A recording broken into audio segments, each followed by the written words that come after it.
दोस्तों, जिन वीर सपूतों ने हमें आज़ादी दिलाने के लिए हंसते हंसते अपने आप को बलिदान कर दिया, हमें उनके विचारों को जरूर सुनना चाहिए। तो आइए वीडियो को शुरू करते हैं।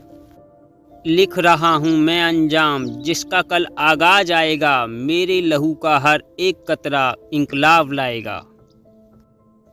मेरा जीवन एक महान लक्ष्य के प्रति समर्पित है, देश की आज़ादी। दुनिया की अन्य कोई आकर्षित वस्तु मुझे लुभा नहीं सकती। इस कदर वाकिफ़ है मेरी कलम मेरे जज्बातों से, अगर मैं इश्क लिखना भी चाहूँ तो इंकलाब लिख जाता है। राख का हर एक कण मेरी गर्मी से गतिमान है, मैं एक ऐसा पागल हूँ जो जेल में भी आज़ाद है। अगर बहरों के कानों तक आवाज़ पहुँचानी है तो आवाज़ बहुत ज़ोरदार होनी चाहिए। सीने पर जो जख्म हैं सब फूलों के गुच्छे हैं, हमें पागल ही रहने दो, हम पागल ही अच्छे हैं।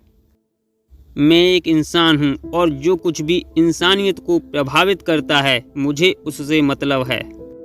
बुराई इसलिए नहीं बढ़ रही है कि बुरे लोग बढ़ गए हैं, बल्कि बुराई इसलिए बढ़ रही है क्योंकि बुराई सहन करने वाले लोग बढ़ गए हैं।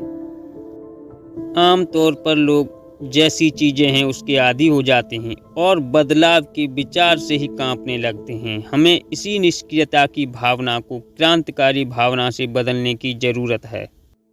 कोई भी व्यक्ति जो जीवन में आगे बढ़ने के लिए तैयार खड़ा हो, उसे हर एक रूढ़िवादी चीज़ की आलोचना करनी होगी, उसमें अविश्वास करना होगा और चुनौती भी देनी होगी। किसी भी इंसान को मारना आसान है, परंतु उसके विचारों को नहीं। महान साम्राज्य टूट जाते हैं, तबाह हो जाते हैं, जबकि उनके विचार बच जाते हैं।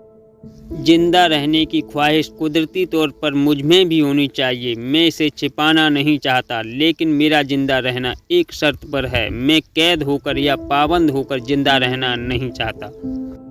दिल से निकलेगी न मरकर भी वतन की उल्फत, मेरी मिट्टी से भी खुशबुए वतन आएगी। जिंदगी तो अपने दम पर ही जी जाती है, दूसरों के कंधों पर तो सिर्फ जनाजे उठाए जाते हैं।